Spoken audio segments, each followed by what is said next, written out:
It's January 7th, 2026. I am at Joel Pearl, thejoelpearl.com on Blue Sky, and it's time to get in the weeds. A wonderful Wednesday for some, a woof Wednesday for others. You know, woof. It's fine. It's okay. My kid. Ryan Howard's startup company. Yeah, that's a good one. Like Okay. Dog the Bounty Hunter. Now woof. Anyway, remember when he was good and people liked him? Anyway, welcome. You know what the show is. As I said at the beginning, it's time to get in the weeds. We're here Monday through Friday, 10 a.m. Eastern. That's when we start. 10-ish, 10:05, kind of like the Superstation. You know what it's like. Jeremy Lambert is here. He's alive, thankfully. He's Allegedly. more chipper today than he was yesterday, despite circumstances. But how you doing, buddy? I'm averaging 3 hours of sleep since Friday. That's my average. I guess I don't think that's great. I've been told, I've been told that you're supposed to get like 7 to 8 hours. That's what doctors recommend. Yes, it is. Yeah. That's what I try to do. Well, I apologize to doctors that I'm getting 3 hours every night. And then when I'm not sleeping, I'm working, I'm taking care of 18 sick kids and a sick wife, and I'm still just very tired, everybody. But I'm here. I'm actually here today. Yeah, it's not quite as bad as it was yesterday, which is nice, but it's still not great. Yeah, you look less miserable, which is nice. I'm sure that you're still dealing with all the I'm things. on my second cup of coffee, so that is always helpful. Yeah, I've been up since 5, and yeah, so I'm less miserable because the wife is feeling better. Yesterday morning was bad. It was very bad yesterday morning. Today again a little bit better, but still not great. So less miserable in that. Yeah, I'm here and I can put on a nice face for the show. Where yesterday I couldn't do it. I got a nice 30-minute nap yesterday though. Oh man, that was whew. Hold on now. You were telling me, maybe this was off the air, but I'm not speaking out of school. When I mentioned it, I pitched a nap to you before that would be a short one. And you were just like, no, I can't. I don't want to do it. I don't like it. No, here's the thing. It was supposed to be like a 3-hour nap. It was only 30 minutes because I couldn't sleep. And so, yeah, during the show yesterday when I was not here, my wife was trying to implore me, take a nap. She was feeling a little bit better by that point, but still not great. But she was like, I'm conscious enough to do things while because she knows I need rest. She's been telling me all of this. So she's like, go take a nap. And I'm like, all right, I'll try. And I tried, and I slept for about 30 minutes. But it was trying to be like a 3-hour nap. It didn't turn into a 3-hour nap. Yeah, a 30-minute nap is the worst thing in the world. It sucks. I would love if I can take a 2-3 hour nap. Cool, I'm fine with that. But a 30-minute nap, especially when you're trying to take a 2-3 hour nap, it just miserable. The problem with a 2-3 hour nap is that you get into REM and then you wake up feeling groggy. That's something that I don't like. Yeah, but then you get up and you feel fine. I don't know about that. Yeah, that's the thing. Everyone's body kind of reacts differently. That's why you get some people who are saying in the chat 30-minute naps piss me off, and some people want 2 hours. Some people I hate naps. I don't like naps, but sometimes they're necessity when you're absolutely wiped. So I had again, but when my kid is sick or when my wife was sick, it was just let's power down for an hour after a show because everyone's got to survive. But most of the time I don't need to nap. Listen, I've learned over time to go to bed and get those 7 hours, because when I was getting 5 to 6, and not 6 to 7, when I was getting 5 or 6, I was fine, but I would crash out by the end of the week. And not publicly. I'd be tired and I go to bed. So that would be it. I'm hoping. There's no major shows this weekend. There's the usual suspects. SmackDown's on early, which is nice. That's gonna be so good. Yeah, SmackDown's on early. Collision is on. That's fine. But no major shows. this weekend. The Panthers will be in the playoffs. I'll watch a lot of football. I mean, the Panthers are going to lose, but it's fine. We're there. You can't make the Super Bowl if you don't make the playoffs. I'll watch a lot of football, but there's no major shows that I got to work through.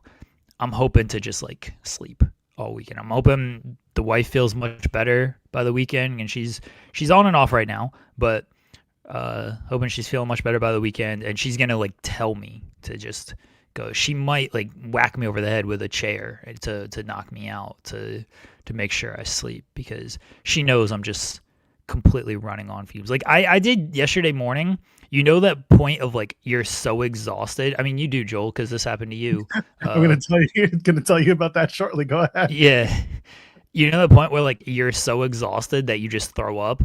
That's exactly what I did yesterday, and that's why I looked so miserable yesterday. Because I literally like right before I came on the show, I was just throwing up because I was so exhausted. I wasn't sick.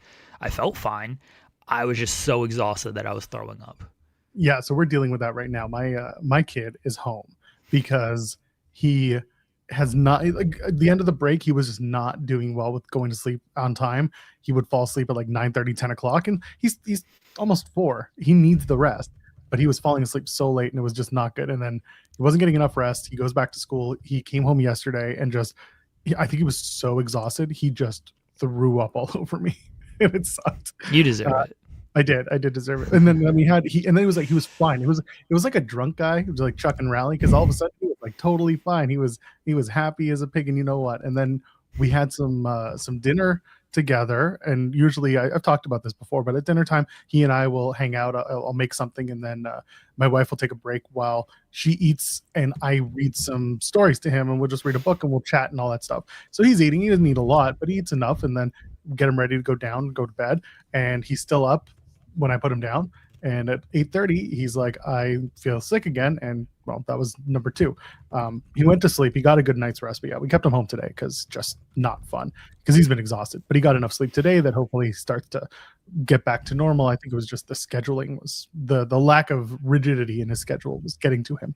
So yeah, hopefully we're back to it, but it sucks when you're so tired you feel like you need to throw up. It's not fun. No. It sucks. Yeah. It's going to be me. That's going to be me when I get back from Ottawa, when I go in February for the C4 show. My flight back is Saturday morning. My flight's at 5:40 in the morning. I'm gonna get back to town at 7, and I'll be on minimal sleep, and I'm gonna go through the whole day and probably feel like garbage by the end of it. Yeah, it sucks when like you get to that point, and that's where I was at yesterday. So I feel a little bit better today. I was not throwing up this morning. But again, I've been up and I'm on my second cup of coffee, and I'm still just very tired, everyone. But the day moves on. These Tony Khan interviews aren't going to listen to themselves. These CM Punk interviews aren't going to listen to themselves. So someone's got to do it. The Dynamite's not going to get covered by itself, you know. Someone's got to. Not going to explain poorly written storylines by themselves. Yeah, that explanation sucked, but like I give her credit for trying. It was word salad at best. So what Joel is referencing is Izzy Dame was on that other show, and you know we talked about it when it happened. She cost Tatum Paxley the title at Gold Rush, so JC Jane could win. Everybody was like, well, why didn't you just let her win, and then you could turn on her, and then you could fight her for the title and take the title? And she's like, well, so she tried to explain this by saying, I have a plan. I had a plan. I was like, so your plan was to hope that Thea Hail wins the North American title so you can do an open challenge and win it that way? It was a good effort by her. I give her credit for like trying to say something there, but there's no way you can actually explain that because it was stupid. And so she couldn't actually explain it. So and then she kind of made it worse. This is where I don't give her credit. She's like, I didn't care about that title. Like, what? Don't say that. Don't say you don't care about the title. That's what you can't say. Like, you can't say, I don't care about the title. I didn't need the title. Like, huh? don't devalue the title. It's just an interview. It's whatever. But like, don't actually say that in part of this. The whole I had a plan. It came together. Tatum wasn't part of the plan. We had to cast her aside. Like, okay, fine. It's still a dumb explanation, but I give you credit for trying. Do not say. She pulled a Dwayne on this one. Well, I always respect you by pulling a Dwayne. Ridiculous. She says, I have a plan. I always have a plan. I'm always in control. I didn't need that title, like you said. And so let JC go and have her fun. Maybe I'll be a double champ. It's, it was all part of a great plan, the greatest plan, one of the greatest plans we've ever. Sorry, I went off on a tangent. What was? I have ideas of. I have concepts of a plan. Yeah, that's Becky needs to do that one. Line. She'll bring that one up. It's still a great line. Tatum happened to come along. She could have been part of the plan. She didn't fit the cut that we needed, so we eliminated her. I didn't need the title. I didn't need Tatum. You idiot. Anyway, that was just poorly explained. And I read it and I was just like, oh, your PR team is really dumb. So nobody gave you the right one. I don't even know if it was a PR team. I think she just was like saying stuff. But like, this is a question that she knows she's going to be asked. Like, this is something she wasn't really asked about that, though. She kind of brought that up on her own when just like kind of talk, because she was just talking about like winning the North American title, and she just kind of brought that up. So yeah, it wasn't like, why did you do this? It was, hey, you're the North American champion. Like, how does that feel? And then the whole stuff with Tatum, and because the actual question was like, you started the night losing to Tatum Paxley, but by the end of the night, you had beaten Thea Hail and you won the title. And so that was the answer she gave. So yeah, it wasn't even like about that. It was just, she was just riffing, and that's what she said. The thing is, like, she didn't say anything like bad. She's not getting in trouble over this. It's not like it's not like it's a controversial answer or anything. It's just like, that was just kind of for the online wrestling fans who consume this show and this content. Like, that doesn't make you sound great, but it's not like you're calling Freddy Krueger a Republican. He is Teflon, that Freddy Krueger, let me tell you. I don't actually think that was a controversial answer. I thought it was funny. No, it was fun. It was comedic. He giggled afterwards. So anyway, really stupid shit. But of course, the internet's going to get on you about anything. I muted my tweet about the finish to last night's show. I was like, we ain't going there. People are just going to be weird because why are people mad at you? I wasn't even mad. I was just the reaction was. So, I mean, we'll get to it when we get to the thumbnail talk, but it was basically like, all in caps, why didn't you just let Leon win the belt going into the AMC debut, you incredible idiots? That was it. Nah, I mean, that was never going to happen, though. It was never, but it was still fun to put it out there. I was like, nah, forget it. That was never going to happen. All right, I have a banner. Oh, go ahead. Yes.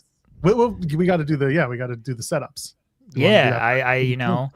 I skipped out on it on Monday because we started with a guest, so that was my fault. And then yesterday, I assume you guys just didn't do it because you guys are, the show falls apart without me as usual. But we're gonna get back on track today, allegedly. We had people show up and do stuff. Were people on the show yesterday? I don't know. I didn't watch. Sean showed up, dropped the Blake Monroe scoop, which was very. Sean fun. Always shows up. Yeah, when he shows up with SP3, it's a big deal, right? He shows up with SP3 and I'm around all the time. That's true. Less with me now. I think it's a problem. I think it's a thing. That's fine. I think we're gonna have to have some words. Anyway, am I doing my thing or are you doing your thing first? You do yours. All right, go ahead. Leave a thumbs up on the video. Have you done it yet? Good. Do it again. Get your burner accounts. Do it again. We get your pyro. We got your ballyhoo. Better than the other guys. That's what we are. All right. People put us over all the time. Not just us saying it to each other. Other people say it to us too. So go ahead. Leave a thumbs up and subscribe to the channel. Why haven't you done that yet? Every single day clips. I dropped the interview that we did with Matthew Mashler from BRCW for the Jacket Tribute. I dropped that just before we went live because honestly, I didn't have time to do it last night. I was dealing with a sick child, and then I couldn't do it this morning because I was dealing with a not so sick child that was still in my possession. So it's up now. Okay, so I want you to go watch that. And we have another one coming. We'll talk about that in a minute because it was a very good interview.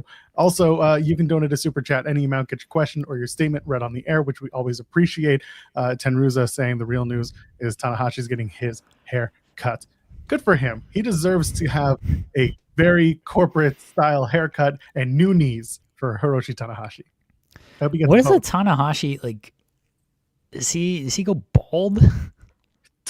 So thinking about it, I'm just like, remember when Paul did it, right? Paul went from he had the long hair, and then Vince was like, No, I "Get don't a long remember hair and any wear of a this. suit every day." So he cut his hair, and he did like the slick back thing, and that didn't look very good. And he tried that for like a couple of weeks and was barely on camera with it. And then he went to the really close cuts, and then now he's just bald. So like maybe that's what we're doing. Tanahashi's gonna cut his hair to do the slick cut back, the businessman, and then he's gonna be like, no, I need to go more. And by the end of it, Suzuki. What if he just goes in there and he's like, I want the MJF, and that's what he gets. I'd be fine with that. He's gonna. I want him with an MJF haircut. Do the Suzuki haircut. Do the Minoru Suzuki with like the patterns in his hair. Let's do that. I don't know if he could pull off the Suzuki. I mean, he's Tanahashi. He might be able to, but I want to see him with the MJ. A mohawk. All right, that's not bad. I see how that works out. Like he gets the Lance Archer. He's got good hair for that. So he wants to get the Lance Archer haircut. Do you guys remember? Like I know you do, but like chat, you remember Paul with his first haircut, right? Like do I have to show you this? Hold on. I mean, I'm sure I remember it, but like, who cares about that guy? I don't remember what his hair and stuff looks like. People see this. Hold on. I'm gonna because I got hold on. Share screen. Gotta pull it up on this thing. Okay. Here. It was this. Okay. That's what it looked like. It was almost like AI. That's not real. No, that's real. There's a video. It's not. Yes, it is. There's a Reddit video. No, it's not. Yes, there's a Reddit video. Like I sort of remember that look, but I do not remember like it being that slick. Like no. Here, I got. That's not a real thing. Let's share this tab instead. That's not real. Covering at night. Mute it so we don't get copyright here. Yeah. No, does he have long hair? No, this was when he cut his hair.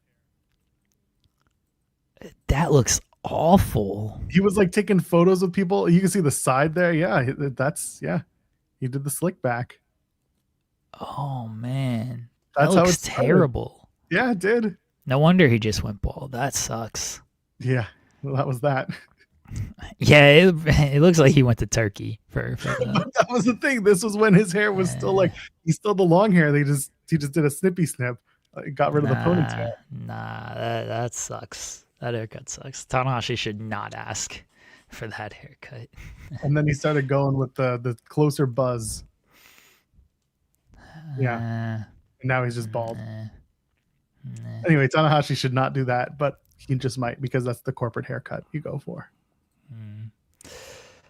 We have a banner, folks. Steve Austin on Austin Theory. I don't know what the kid's doing now. Is he still in WWE? I think someone had like started. They put it in Austin on Theory. That's what what it was. It was our staff chat where whoever was doing the article wrote, "I'm getting Austin on Theory," and I wanted to be like, that sounds kinky. Hey, Austin doesn't watch the product. Bless him. I don't blame him. I just love that he's like. I don't know what he's doing. Is he like? He even asked like, is he still with WWE? Like, he didn't even not mention it. You know, you don't have to say anything. You could just talk about the segment you did with him, praise I did it, which is what they were doing. Praise how he took the stunner and everything. Like, good kid. But he just threw in there, like, I don't know what he's doing though. Is he still with WWE? Like, well, technically, allegedly, he's still there. But yeah, who's to really say if he's still there? No, this was my like most disappointing thing is like he didn't ask anything about that. Like Austin's referenced it before. He was on Hawani's show shortly after it, and he was asked about it. But I would like a little bit more on that because I thought Hawani could have followed up with some stuff, and he didn't, which fine. But it's like, what was the fallout from that? Did you get a talking to? think that most people who asked were told, like, don't worry about it. And that was kind of the way it was left off. Fine, but like, it's one of those things where, like much stuff in wrestling and really any sport is like, it happens, and if you don't ask about it within like a day or two, like something else happens and everybody just forgets about it. Because, you know, Nick Khan's done interviews, but he does very curated interviews, and like no one's like asked about it or anything because people forgot about it at this point, even though like it probably should be asked about, but people just, they move on immediately from these things. And like, I get it, because I don't think about certain stuff either when it happens, because like the day of, like sometimes like the day of the media calls or the day of a press conference, like, oh, this would be a good question to ask, and then 2 days later something else happens. I was like, yeah, you missed the window of asking about that. So, but yeah, nobody's really been asked about that, and I mean, all right, well, I guess doesn't seem like anything bad happened to anybody, which is good. Yeah, exactly. But that person is gonna be fine. They were sitting front row at Mania. They were gonna be fine anyway. But I'm sure it's also entirely possible that, you know, Chris was asked not to talk about it. It could have been, but I don't know. I'm not gonna say it was, because I just don't know. But I said it because I said it. Okay, deal with it. That's the way it is. I think Graves was asking earlier. The next big show is Royal Rumble. Listen, I get it. You're all going to clown on me. No, it is actually the TNA Genesis show. Oh, who cares? It's a pay-per-view. They're going to do some stuff. Don't you worry. Stacks versus Santino will feed nobody. Is it? I thought, when's Macklin getting his rematch? Tomorrow night. It's taped. It's already done. Oh, I assume Macklin lost. Anyway. Oh, wait. We talk about spoilers on the show. If you don't want them, you know, get 3, 2, 1. Ariana Grace costs him the match. It's not a DQ. I'm pretty sure Stacks actually wins it by cheating. So either way, Santino, of course, because it's Santino, he'll put himself over and he'll be in the title match, I'm sure. He's gonna, you know what he's gonna do? I'm going to abdicate my role as the director of authority. We're going to find a new general manager of TNA. And we're out to find a new one, and it's going to be fucking Sammy JDC. It's going to be JDC because he's retiring. Oh, no. Another comedy act. No.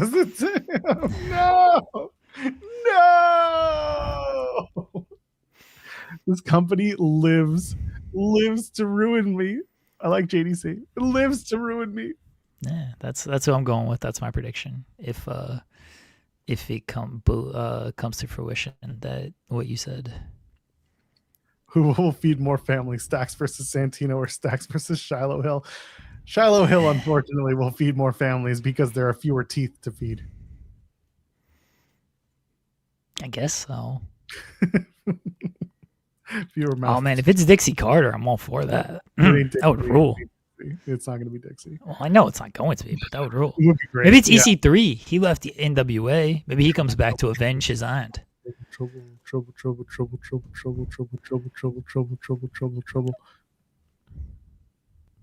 Sorry, we're back.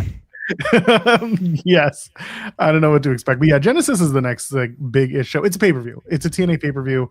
It's the first one after the AMC show, so like it is something that will be covered, and we're doing a post show. I think it's me, Jensen, and Cresta. Cresta is coming back for the AMC debut post show. That's something that we discussed. So she'll do that episode with me because I'll be exhausted at 11 p.m. and I'll need something. Oh yeah, that show starts at 9 next week. This is my last week as a 10 p.m.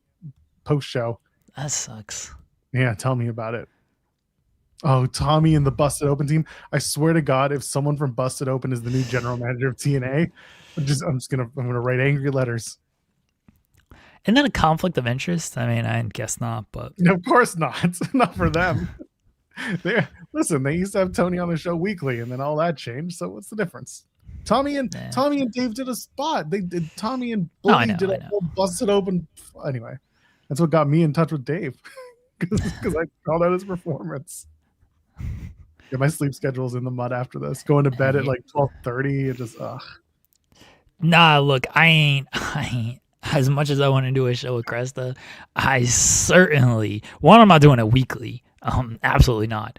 Two, I'm not doing it weekly at 11 o'clock. I gave up the Friday SmackDown show. That was before it went to 3 hours.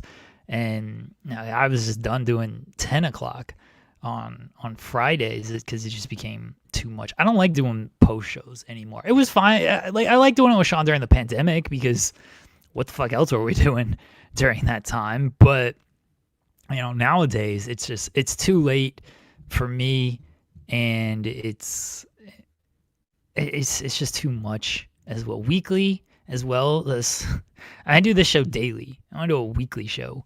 I do a weekly show. I want to do like a weekly post show on top of that.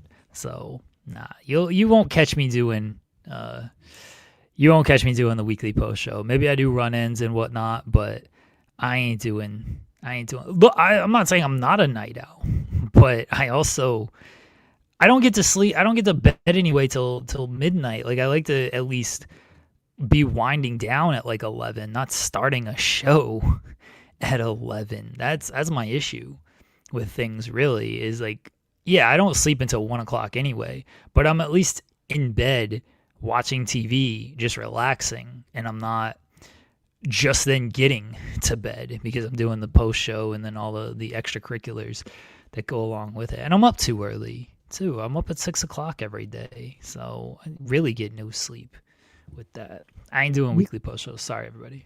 We've already established that if Jeremy does a post show next for TNA, it'll be the 19th of February if it's live. When's that? That's Why? Because I'll be in Ottawa. I'll be covering the C4 show. We talked Did about we it on establish this? Yeah, you said if it's live, you'll do it with Cresta. If it's live, if the TNA show that week is live, which it honestly. Oh, okay. Yeah, I do remember this conversation. It probably won't be live, so you're probably fine. But if it is, because they'll be in the middle of pay-per-view builds, like they won't even be close to Rebellion, because Rebellion's usually April. They'll be on the way to. They're gonna do the WrestleMania week before. They're gonna find a way to do that again. But anyway, yeah, that'll be the show that you do if you do a TNA post show. If it's live on the 19th of February, Jeremy, I did commit to that. Yeah, but if it's not, shit. If it's not, nobody will do it. Yeah, if it's not live, I don't care. I watch OKC when they're losing. I turned off the game against the Hornets early because why was I going to put myself through that? But I watched them lose to Phoenix, and it sucks. But my wife will confirm this. She's not listening to the show right now. She's doing other things. But my wife will confirm this. I've been very good during the regular season. I've not been walking the streets after these losses, wishing a car would hit me, wishing I get shot in the face with a shotgun, like Eddie Kingston mentioned. I've been very good. I've watched the games, and I'm just like, all right, we lost. That sucks. Moving on. Next. What are we doing next? Like, I've been fine. It's the regular season. We're winning more than we're losing. It's okay. Playoffs, I'm going to be miserable. 100% I'm going to be miserable. I fully admit that. Regular season, I said I would be on my best behavior and not take it too hard. Opening night was a different conversation. We've addressed that, but I've been good about this stuff. I watch the game, I move on with my life. Regular season, I'll kill myself. Damn kids staying out too late. See Delgado saying Dave LaGreca is the new TNA GM. I would. Anyway. Just leave it at that. Maddox is saying that I'm going to go to Saturday night's main event in Montreal, and I'm saying no because there's no media opportunity for me to do that, so I'm not going. And then saying the TNA shows in Vegas. Here's the thing: I have put out there that I am interested in going back. I am also aware that Sean has intentions to go back to Vegas as well for work. If there is a sponsored way, in which somebody sends me to cover things that Sean is not covering, and therefore we have more coverage for the site, and it doesn't become a burden to the pocketbook of this company, I would happily do it. What that entails is a larger conversation. Actually, I want to shout out Ryan Lambert because he posted something that I thought was very helpful. While it was somewhat jokingly, he posted to Aura Frames. He tagged Aura Frames and said, "Seeing as Fightful did an excellent job advertising your product, I think sponsoring Joel's Vegas redemption arc would be an awesome idea. Imagine all the memories he can add on an Aura frame." And I was like, oh my God, that was great. So shout out to you, Ryan. Appreciate that. If they reach out and that becomes an opportunity, it will be hilarious. I can tell you now, if there's anybody watching who's like, oh, we could bring this guy in, like the tickets, the round trip airfare is like $250 Canadian, and $220 on a good day Canadian. And right now, if I want to stay at the Collective Hotel, I found it as low as $120 per night Canadian. It's about $500 Canadian. So again, if you're looking, your boy can go under a G. I don't need to eat. Trust me, I don't need to eat. It's fine. It's fine. You can just go to the Del Taco over by the Palms there. Well, good luck. Busted Open wants to sponsor me. Sure, let's do it. They've got 20,000 other people to Don't bring. sell out to Busted Open. Yeah, you're right. They got to bring in Coach for his show. Coach is gonna go there and do hot takes at the Collective. He's gonna give fake scoops. I already took that gimmick. Was he stealing stuff from me for? You know, he's trying to pass it off as legit, so have fun with that. Bless you. My goodness, that just came out of nowhere. The Coach's ghost got you. You're gonna sneeze again? Are we waiting? No, I muted my mic in time, right? Yeah, you're good. Okay, all right. I tried to make sure I clicked that mute button before I completely just sneezed all over the place. Oh man. Anyway, I better not be getting sick. I got a poll question for everybody. Let's go. Who should be the NXT champion? We have Ricky Saints. We have Ethan Page. We have Tony D'Angelo. And we have Thea Hail. Please vote on who you think should be the NXT champion. There's only one answer, folks. Pick kindly. You know what to do. I mean, I assume I know who's gonna win this poll question. I have thoughts. Oh, go ahead. Well, yeah, she got screwed. Let's talk about it. Well, I was gonna talk about something else first. Oh, okay. You have thoughts on something? I have thoughts on WWE Raw. Oh, I'd love to hear them. I don't know what you guys talked about yesterday.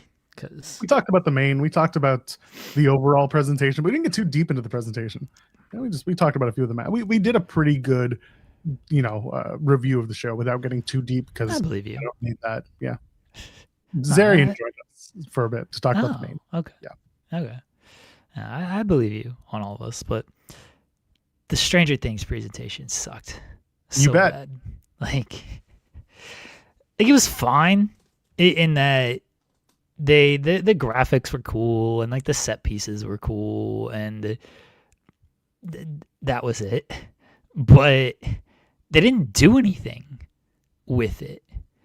Like how do you not have all of these set pieces and like you don't wreck the car, you don't fight the Demogorgon or anything like that. You don't have Rhea dressed up as one of the characters. Right, like you didn't like choke anybody with the vines or anything. Like there was just no. I couldn't believe they didn't do anything with it. Like it just felt very much like most things in WWE over the last year. It felt very half-assed and like we're doing this because we've been asked to do this and we have no actual care or thought into it. Wrestle Features tried to yell at me. I don't like that person. I don't know. I actually don't know. What is it? Because it wasn't a Chris Jericho reference that Adam Pearce made. He was going through the walls? that was stupid as fuck. Mike Johnson trying to pretend that was it was a Stranger Things reference. I can't believe people ran with it as a Chris Jericho reference. I can't believe you decided to reply to what WWE PR said to you. Yeah, what? Like that was so dumb that they tried to pass it off as like it was a strange. Adam Pearce, one, they ruined their own bit if it was trying to be, a Stranger Things reference.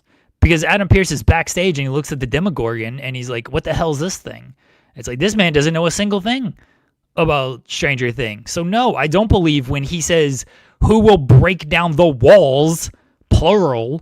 It's a Stranger Things reference when there's only one wall in Stranger Things referencing the upside down.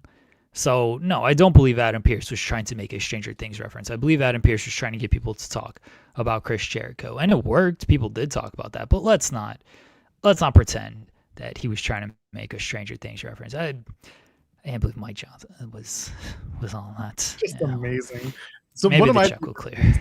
and SP3 talked about this too, and we both kind of discussed this. So Sadie Sink, who's on Stranger Things, was on Fallon on Monday. Fallon tapes in New York City. They were in Brooklyn. Fallon tapes at like 4 p.m. Eastern. You're telling me that they couldn't be like, hey, Sadie, can you come and do even a pre-tape? Can you come to this show and just come to Barclays, do a thing, or like here in the crowd, do something for like 5-10 minutes? They couldn't figure that out to at least have some character integration onto the show. They didn't even try. And this was something that I talked about too when I said I don't care about it. And SP3 decided to, he came on and did the whole thing, and I was like, you talking too loud. But when he did it, the reason why I didn't really care about the integration was like, I didn't think they were going to do much. I really didn't expect much, and that wasn't because I don't watch the show. It was just because historically they do the bare minimum. And like going back to the guest manager or whatever eras, the guest stars, they started hot and then it just fittered out. That's just what they do. That's what they do. So that's why I was like, all right, you couldn't do the bare minimum, but whatever. It was silly. It was, I think people got, just like the Jericho stuff, some people got way too excited for something that was never really confirmed as happening. We knew the Stranger Things was going to be part of the integration, but to what degree was never really explained. So that's why, like Jeremy says, keep the bar low, keep your expectations low, and you won't be as disappointed in the end. Although this was still pretty disappointing from a bare minimum standpoint. I mean, I didn't expect a whole lot. I think I said the same thing of like, they're going to do it. They'll have graphics, they'll make references, and sure. Not getting anybody from the show to like sit front row or anything, that seems like they get everybody to sit front row at these shows. They had the little Stranger Things title. Oh, that was kind of cool. But they get everybody to sit front row. So not getting like a single person was like, did you ask? I understand like, well, they were never planned to be there. Maybe you should have planned somebody to be there, just sit them down like, hey, Stranger Things. But here's what I said to Wrestle Features, because they were like, why did it happen after all the episodes came out? And if you were not a fan of Stranger Things, like, would this have gotten you to watch Stranger Things? And it's like, well, that wasn't the goal of this. Stranger Things doesn't need viewership. Yeah, Stranger Things is the reason why WWE is not in the top 10, because everybody's rewatching all of the seasons in the lead up to the finale and everything. So this was done to help WWE viewership and to give them a little bit of a boost. So that's why they did this partnership. So basically it was like, let's get Stranger Things fans to watch and tune in and watch another one of our products on Netflix, a weekly product that you can keep coming back to. And if you were a Stranger Things fan turning into this, like hoping for like, oh man, cool, like continuation of Stranger Things. I mean, it's not really a continuation, but like, let's see like just more Stranger Things. Let's see who shows up. Let's see what they do. Let's see all this cool stuff. And like, that's all you saw. And you had to sit through like a million ads.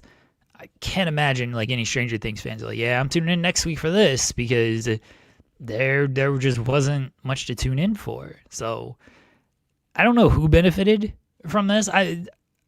Maybe WWE will get a decent number out of it, but they always get a decent number for these kind of things, and then it's back to the same 2.3 million that never grows. So I don't think that that it's gonna help things too much. I don't believe anybody on that staff who has any type of like influence or say has seen a single episode of this show, mind you. Like, they just knew Upside Down. Like, what does that mean? Well, we just turn everything upside down. Like, oh, okay, we can do that. We can just turn our graphics upside down. That's all they did. I didn't understand any point to any of this stuff. How do you not like fight near the truck? You had the Scoops Ahoy mobile. Like, how do you not like run somebody over with that thing? Do a bit with R-Truth selling the ice cream. And so like, this seems like simple stuff here. And How's R-Truth not like coming up to the Demogorgon and talking to it? Where's Vecna? This is easy stuff. This is can't miss stuff. Nothing. Absolutely nothing. It's an 80s nostalgia show. You know, they were talking about like, hey, show up in your best Stranger Things outfit and nostalgia and blah, blah, blah. This is so simple. This is so simple stuff. And they just half-ass the shit out of it. I do wonder if they saw what happened for the last couple of weeks with the Stranger Things coming back and basically bumping Raw completely off the global charts and said, we got to do something to show some parity or some brand integration to bring Raw back up because we paid so much for this and Stranger Things is ending. So we want to, give it the rub, if you will. I wonder if that was one thing that came up. And the other thing is Ryan mentioning in the chat that says partner speculated that maybe they didn't want to pay the appearance fee for some of these actors, which is entirely possible. But at the same time, if you have some sort of deal with Netflix, you'd probably be like, hey, Netflix, you want to shoulder some of the burden of these people getting on the show that you want us to do? Like, I don't know. I'm fine if the actors don't show up because I didn't really expect them anyway. Would it have been nice if they, again, were in some type of backstage segment or whatever? Yeah. Like, it would have been, considering it was a Stranger Things episode, that would have been, something. But how do you just not like integrate this stuff a little bit more? Like it was special set pieces and special graphics. They used to do this stuff every month for pay-per-views.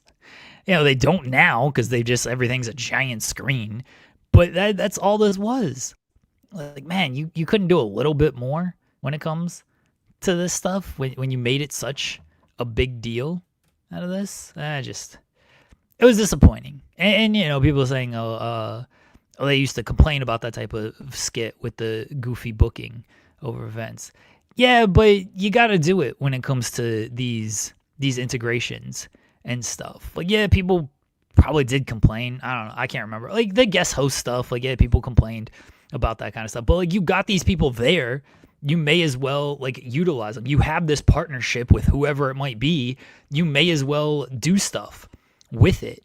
And you had all of this. Like, you should do something with it. It got long in the tooth when it was the guest host thing because it was every single week. And it's like, all right, do we need another person every single week doing some type of wacky skit and everything? This is just a one-off thing. It's a brand integration. Everyone knows it's part of the show. Feels like you could do something with the integration here, especially when it's the biggest show in the world right now. Like, it's legitimately the biggest show in the world. It's the biggest show on Netflix for sure. So you couldn't give a little extra nod to this. You couldn't put a little bit more thought into this. It's funny because like there's a funny third side to this, which is you can do all these integrations on the show. You can do the ice cream and do Vecna and do all these little callbacks to the actual show.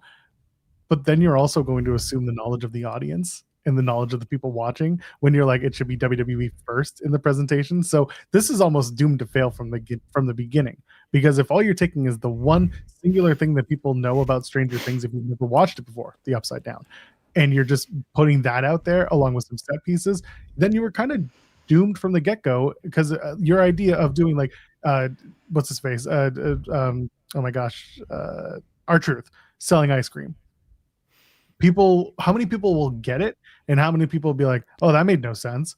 But that's kind of the risk that you're supposed to take in this case, is that other people will explain it to you, but then you're selling Stranger Things and you're not selling Raw, and it just becomes backwards again. No, I don't believe that to be true at all. Especially if it's an R-Truth skit. If he's just back there selling ice cream, if he's in the Scoops Ahoy mobile selling ice cream, people are just like, R-Truth is doing something and it's funny and it's wacky. He's taking part in the set piece more than he is making a reference to the show itself. Yeah. Okay. Yeah, okay. It's a wink and a nod to the show, because it's a Stranger Things set piece there, but it's not like I need that explained to me. What does this have to do? Like, I think these people are dumb people when it comes to wrestling fans. Sorry, not you guys in the chat. You guys are great, but no, y'all stupid. most people, when it comes to wrestling, are very stupid. I don't think anybody's gonna be like, I need that explained to me. Why is there a Scoops Ahoy thing and R-Truth is selling ice cream out of it? What does this have to do with wrestling? Like, no, it's a Stranger Things thing, and hey, R-Truth is gonna be R-Truth is just selling stuff. Sure, there's always gonna be people that complain about something. Like that's just how it goes with this stuff. But I would rather them attempt to do things and attempt to integrate all of this stuff. And if people aren't gonna like that, then I'd rather that than half-ass this kind of, like, I know people don't like the Mountain Dew Pitch Black match. I see somebody said they like it. I think it's fantastic. When Sol Ruka was the Cinnamon Toast Crunch and everything, like, I get people don't like that stuff and it's too much advertising and whatnot, but like these brands are paying for these spots, and so use it, do something with it, use the mascot, use the advertisement of do a Mountain Dew Pitch Black match. You have an entire episode, and this is not even a one-off episode, or this isn't even like a one-off match, right? This is an entire episode. You have an entire episode of Stranger Things. You already have the set pieces there. You already have everything there. Just interact with it a little bit more. The one interaction was Adam Pearce going, what the hell is that thing? I guess it was Corey Graves and Michael Cole getting out of the van, and Corey Graves having to explain everything to Michael Cole because he had no idea what was going on either. Well, but those old, he's an old man. He doesn't get it. But those were the interactions, and it's like, what? You couldn't do a little. Again, it was the work was done for you. But this has been WWE over the past year. Like the work is done for them, and they just decide to not, finish the playoff. Well, that's what happened on NXT last night. We'll talk about that. Anything else from the show you want to talk about from Raw? I thought the Gunther stuff wasn't very good. I thought the show wasn't very good overall, honestly. Well, yes, that's fair. I don't know. It was a lame show. Yeah, it was not my favorite show either. I definitely stopped and started just to breeze through certain elements as fast as I could. But that's just what I do. You have your finger on the button? I can. You should. You ready? Yeah. Volop sends a super chat saying Vanilla Fumble. I'm Vanilla, baby. Is what we call when we give Izzy the Seth Rollins booking, aka lose a feud and a match into winning a title. Can't say NXT isn't eventful. Well, that's what I always say about NXT. It's true. If nothing else, something happens. Yeah. So last night was NXT's New Year's Evil, and the wrestling was okay, but this was okay. How do we do this? The show starts off with the Thea Hail and Blake Monroe match, but it doesn't happen because Thea Hail's making her entrance and Blake Monroe attacks her from behind, beats the crap out of Thea Hail, and eventually the match is off, which, by the way, shout out to our own Sean Ross Sapp, came on here yesterday during the morning show and said, I don't think that match is going to happen. And there it was. He was right. Well, it's not, it wasn't prognostication. The man was come on, it was a scoop. Anyway, so y'all know. So they go backstage, and this is setting up for later. They're going to make it an open challenge match for Thea Hail's Women's North American title, which for some reason, like Jordynne Grace is telling off Ava, even though Jordynne Grace is leaving, and Jordynne Grace, spoiler alert, does not show up for this particular open challenge. So I don't know why Jordynne Grace gets so much pull on a show she's no longer on, but that's a different conversation for later on in the show. So to open the show, they do the Izzy Dame versus Tatum Paxley match. Well, Paxley wins. And something that I realized from the show a couple of weeks ago when they set up the match, and Tatum comes out, she's wearing like she's always wearing a skirt, but she was wearing like the black and white striped top, and she's wearing like these really high boots. And when she gives Izzy the finish that she does, the Nightmare Drive or whatever it's called, she goes around, she lands on her foot, the entirety of her like 5-inch heel, and they're thick heels too, they're like boots, the entirety of the heel like just ripped off in that particular move, and I thought that was hilarious. So she's just standing on like 5-inch boot / on the floor. It was very, very funny. You go back and watch it. But anyway, she wins this time. She does the move, and nothing breaks off this time except for Izzy Dame's pride because she lost the match. Later on in the night, Thea Hail comes out. She's selling her wrist and her back, and she's looking like a scared little puppy, which is a little frustrating because you think maybe she'd want to look like a fighting champion, but she's not. She got attacked. Sure, she wanted this match. She Cemetery Drive. Thank you. That's the name of the match. The name of the finish that Tatum Paxley does. Anyway, she wanted the match, but she also knew she was hurt. Why is she scared? Why does she sell scared if she wants this match? She should be selling brave, but stupid because she's injured. Regardless, she comes out. And and they do the thing that like a lot of wrestling podcasters, journalists, media people, whatever, have always talked about. And this is something that I've advocated for too. You know, you have an open challenge. Everyone should be rushing the curtain to get out there, and they did it. And then we found out exactly why you never do it, because you don't have enough referees, and you got people like Nikita Lyons trying to make it look like she doesn't have a clear opening to the ring, so she has to replace herself behind a referee instead of going around the referee that she was almost in front of to get the title match. Because God forbid we have another screw up with whatever they just did with Thea Hail, winning the former champion. Anyway, out comes Tatum Paxley. She's got her chainsaw. She's going to skin her ass raw, but instead, it ends up being Izzy Dame coming in from the back, and she gets the title match. Okay, Izzy wins in a match that is fairly quick. And again, you could have just had Thea Hail retain the stupid title when you knew that most of these women were going up. Why? Was this punishment because Thea did a thing where she accidentally won? You had the opportunity to make something out of this. And instead you gave Izzy Dame the North American Women's title after she lost earlier in the night.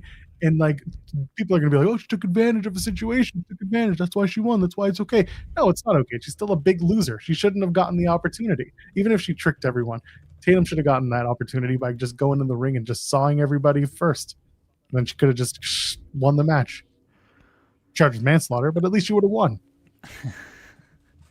All right, I'm not going to try to make sense out of this illogical booking. Don't ever try that. There's no point. Did Tatum want the match? She came out with the chainsaw and everything. I thought it was just to help Thea and fend off everybody. Of no, you're not going to get to her. So I don't even know if Tatum really wanted the match. Well, then Tatum's also stupid. She wants friends. She wants friendship, Joel. Even though all her friends turn on her. That's right. So she should stop wanting friends and learn to go after titles.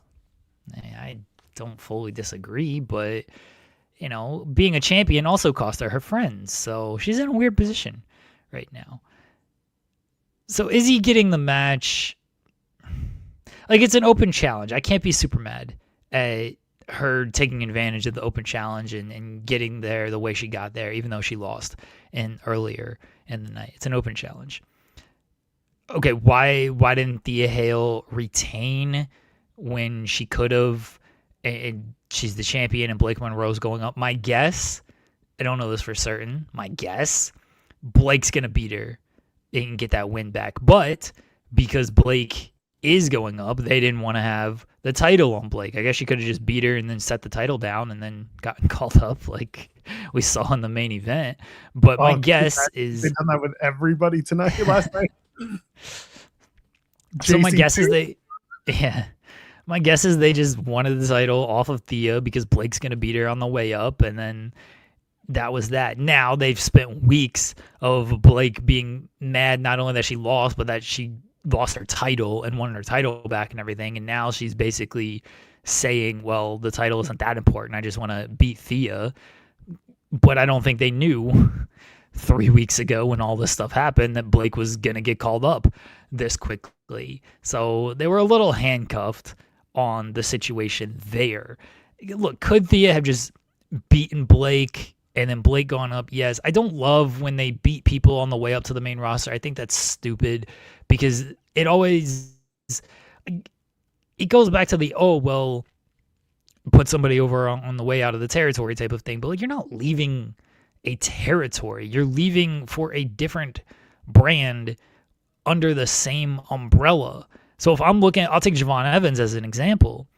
Ricky Saints beat Javon Evans. Why wouldn't I want Ricky Saints on the main roster over Javon Evans? Javon Evans loses every friggin' match he has. Why would I want this guy on the main roster? Javon Evans. He's on the main roster? Yeah, that was stupid. Did that happen?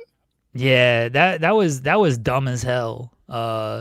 that they did that during a commercial break after showing him. They showcased him over the past few weeks on Raw and SmackDown, but you had to have Jey Uso cut like a nothing promo and run it back instead of do this Javon Evans segment. And you don't have time constraints. Just do the fucking segment. What are we doing here? Just do the segment on television. It was like a 2-minute segment. Just do it. It's fine. I was telling SB3 yesterday that like I didn't notice that it was in a commercial break because again I'm in Canada, so Netflix doesn't show me those ads. In fact, it's so much fun. If you have a VPN, set it to any other country than the United States. When you're watching WWE on Netflix, they do not show you ads. They just show you like the crowd. Commentaries cut. It's just a wide shot and that's it. They'll show you the DoorDash logo, but they won't actually talk about it because they'll just cut the audio feed. It's fantastic. But yeah, this happened. I was like, huh. Why they're showing it now, and then later on people are like, this happened during the commercial. I'm like, it did? Oh, that's a shame for you guys. So it didn't bother me until after the fact. I'm like, oh, well, that sucks. Yeah, when I saw it, pop up online and stuff, I was like, why wouldn't you just put this on television? It doesn't hurt anything. And like you're diminishing your own talent with this kind of stuff. Like you make it seem like it's not important. I know they do the promos there in commercials, which with the I guess technically it's not even the Okerlund position because it's like in the crowd. With this stuff like that's fine. If you're gonna do those like promos, hyping whatever, like okay, fine. That's for the live crowd, the viewers like you who don't have commercials and stuff. Like nothing like really gets accomplished during those. Sometimes they might set up like a match, but then they reference it later on. It's like, hey, this match is next week, and it's like, all right, sure, we didn't really miss anything. This was kind of like a big deal considering you spent weeks showcasing Javon. He was on both shows. You made him. Here's the hottest free agent in WWE. Nick Aldis wants him. Adam Pearce wants him. It's like, just come out during the commercial break and sign. Compare that to Trick. When Trick was up on SmackDown this past week, when confronting Sami Zayn and making his intentions for the title known. It's like, oh yeah, Trick is feeling like a big deal here, while Javon just didn't feel like that. And going back to the original point here of, I don't like when they beat the talent off of NXT. Sorry, pause. I don't like when they beat the talent leaving NXT because it seems dumb to me of like, why do you want this guy? Like, why wouldn't I want the winner here? Why don't I want the loser of this brand? So I'm fine with like Thea not beating Blake and then Blake moving up, but it just feels like you could have got there a different way instead of Izzy Dame getting the title when she lost earlier and Thea kind of looking a little stupid and not like. I mean, she got attacked earlier, so it's fine. Like she's a little protected in that, but like the way they presented it wasn't great. It was just, as many things are with NXT, it was a chaotic mess. A big chaotic mess. It was kind of weird.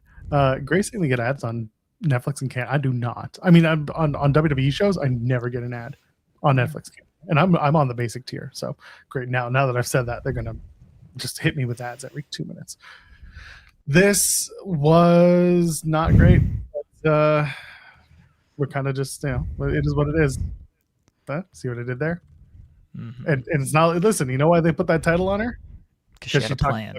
She had a plan. You know what the plan was? If she didn't beat Tatum Paxley, she was going to go back and play volleyball in Cyprus. Well, she can't do that, so. Oh, you're right. 10 years. Can't do that.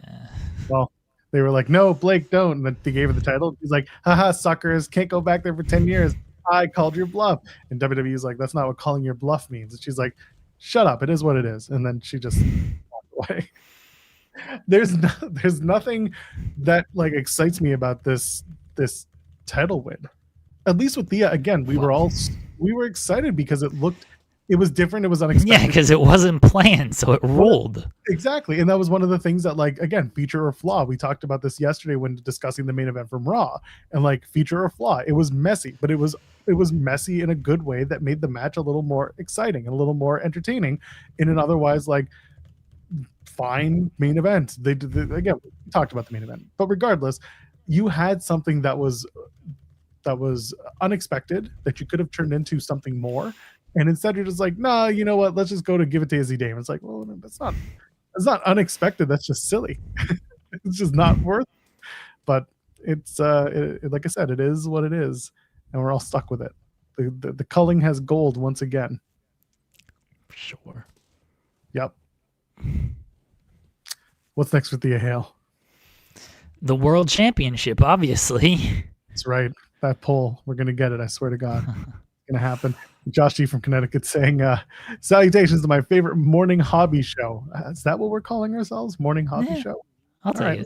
That's good. Award-winning morning hobby show. That's true. We are awarded. I've been told that there is an actual award that will be presented to me in Ottawa at that C4 show. How the fuck do you get it? Not by C4, but by Lawrence. He reached out to me and said, "Are you going to be in Ottawa?" And I said, "I'll be there in February." He said, "I'll bring you your award." Why me? Because I'm closer to him than you are geographically. I'll pay for shipping. All right, talk to Lawrence. Where's Lawrence is typically in the chat. Joel, I'm here every day. This is my award, not Joel's award. Could be not my SB3's award.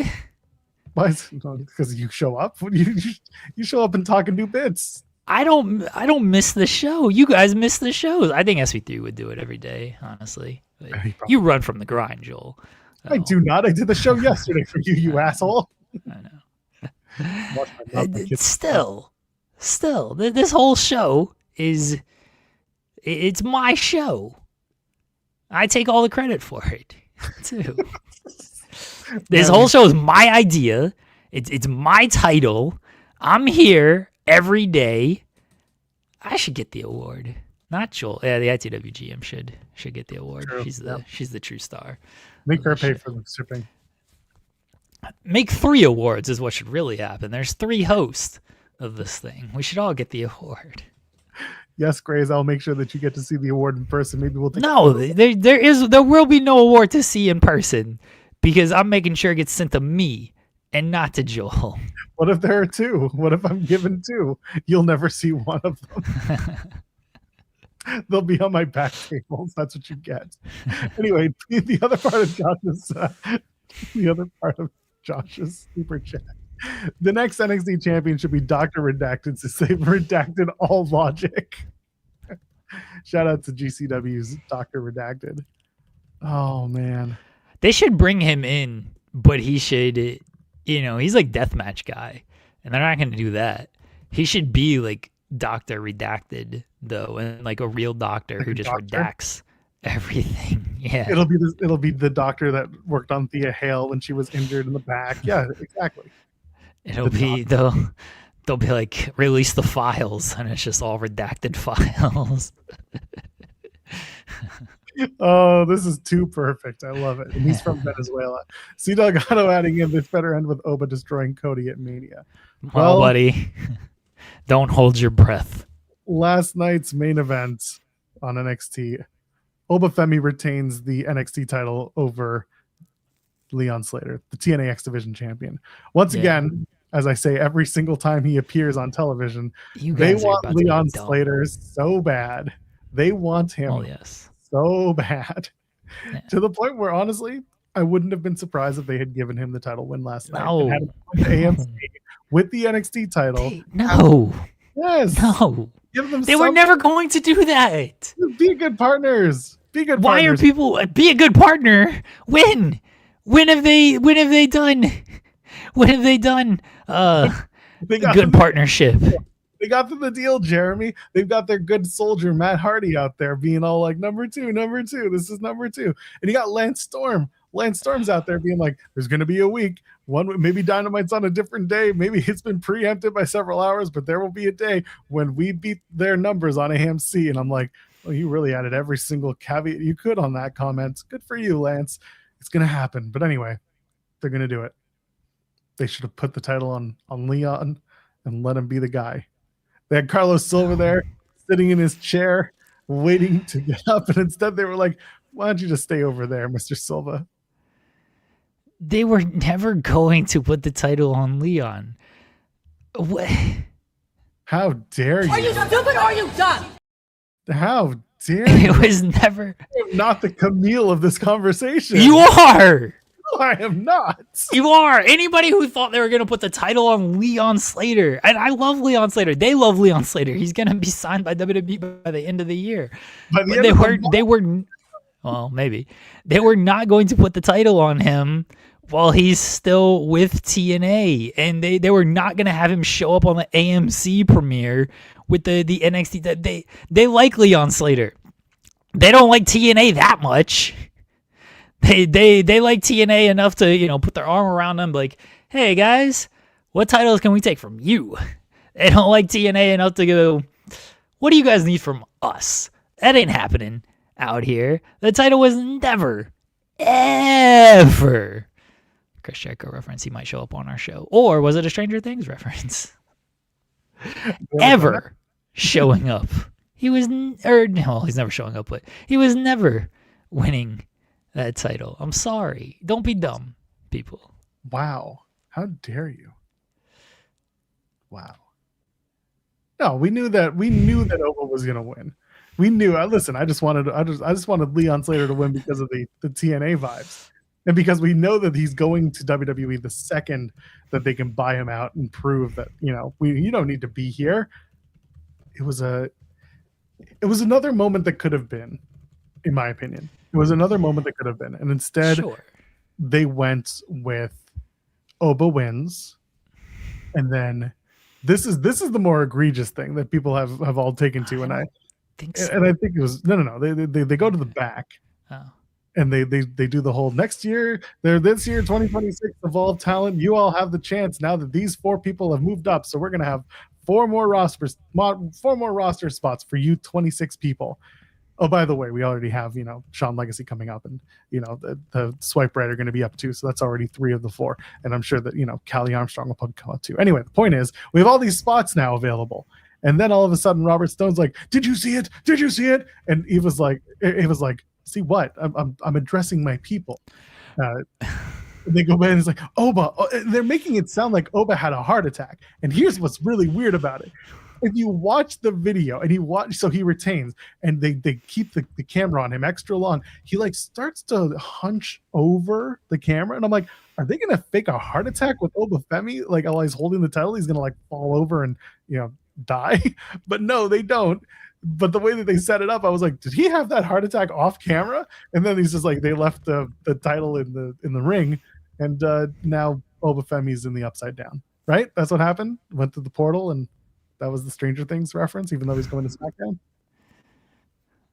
Not to go all Brian Alvarez here, although I have been called Brian Alvarez by a bar ID checker. Is it the beard? I think it is, and my hair, maybe. I don't remember what my hair looked like. You got to start giving people -5 stars. I don't do star ratings, and I think everything's good. So good guy. Then I think things are fine. We could do worse. Ava sucks as a GM. She was frantic all night. She's horrible. She's losing all these talents. They're technically free agents. She ain't signing none of them. She's lost Oba, who was a champion. She's about to lose Blake. She lost Trick. She lost Javon. She lost Jordan. She might lose JC. She's going to lose Joe Hendry, even though he is on the show next week. She's losing all these people. She ain't signing nobody. Joe Hendry is everywhere but where he's supposedly going, which is hilarious. She's a terrible general manager. No negotiating skills. Nobody wants to work for her. And I think the part of the problem is the playbook isn't good. She goes into those meetings and sits down with the talent, and they're like, okay, how can you integrate me into the show? And she's like, well, we just run a freestyle kind of offense. And they're like, so you don't really have a plan? It's like, no. We give the ball to the star player. You move around. Maybe you get the ball. Maybe you got to set a screen. Maybe you stand in the corner for a little bit. But we just freelance. It's like the Knicks out here. We just freelance all of our stuff. And sometimes it's like, okay, all right, you know what? This is a good opportunity to freelance this. But once you've been in that system long enough, you're like, nah, this sucks. I got to have some organization on this offense. Somebody's got to get me the ball, and I know I'm getting the ball because I keep cutting, and they ain't hitting me with the ball here in this freestyle offense. I'm wide open, and Jalen Brunson has got to do his foul grifting and jack up a terrible ass shot. I'm right here. I'm Karl Anthony Towns standing underneath the basket. I'm right here. Hit me with the ball. And Brunson's got to dribble around 5 million times. So the offense is not good in NXT. And the talent's like, nope, I ain't working. I ain't working for this. The pay's also worse.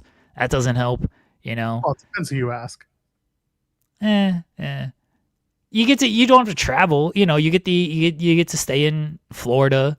That's a tax-free state, right? That's why all the hockey players sign there. Yeah, it's tax-free state. It's income tax, and you're not taxed on that. But were you insinuating that Ava's NXT platform is having concepts of a plan? Well, she just runs a freestyle offense, Yeah, it works for some people. Yeah. It works for some people. It just doesn't work for everybody. But it's not working for a lot of these. She can't retain anybody. Maybe it's the small market vibes. They're like, nah, I want to go to a bigger market. You see that all the time with talent. It's like, nah, I got to play in the big market. I ain't dealing with this small market team. Maybe that's part, but gotta go work Boca. Ain't good. Just horrible GMing out here. Well, I will tell you this much. You didn't come off as Brian Alvarez for one very important singular reason. You didn't preface your comments with, oh, my dear, sweet, loving, amazing Ava, sweetheart. You didn't open Is that what he says? Oh. He does it all the time. And I'm just like, okay. I get that you're supposed to, this is your bit, but like, it's getting creepy now. I think Brian's great. He is great. It was just the way that he's listening. We're all playing a bit here on the air. It's fine. Yeah, but I think Brian's fantastic. Oh my goodness. It was just one of those things where it was like, we could have done so much better than what we did. So Oba wins. Leon Slater gets jobbed out. He's got to go cry to Carlos Silva in the chair. And Oba gets to put down the title, not have a heart attack, because it did look that way. Looked like he was about to pass out, I swear to God. And now the title's going to be, I don't know, Tony D was just staring at it longingly. Why didn't you just take it? We've learned that it's finders keepers in this company. So, like, just go grab it. Come on. Just, and Tony D would be like, I did it. I beat Oba again. And people will be like, you did it. You beat Oba again. And then he's just the champion. That's it. I'm not mad at that. We talk about that all the time. Someone's just gonna leave the title there. Just go fucking take it. What are they gonna do? Though, I mean, the worst thing they can do is be like, well, no, you actually need to win this thing. But Ava is not very bright when it comes to GMing. She might just be like, yeah, this is the champion now. Sure. What else are we gonna do?